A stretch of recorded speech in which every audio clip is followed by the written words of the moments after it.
The British were fed up, and they had passed on the problem of the partition of Palestine to a United Nations Committee in UNSCOP, who were deliberating.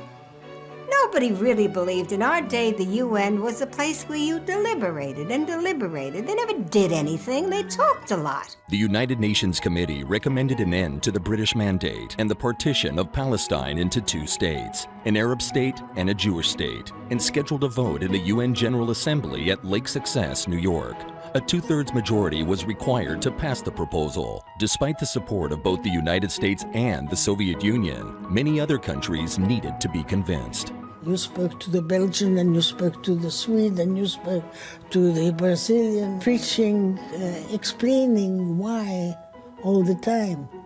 The refugees and the displaced people, they call them displaced person in Europe. There were a number of us working at the same time also on getting votes.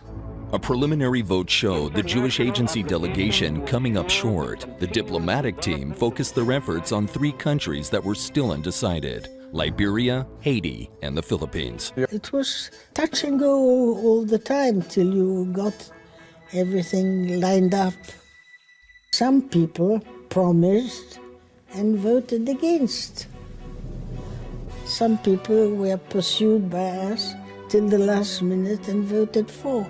Diplomacy continued up until the vote itself was held. And there was a South American country, I don't want to tell you which, so our head of the Latin group, an Argentinian Jew who was in the Mishlachat, he went to the men's room and he recognized the men's shoes under the door.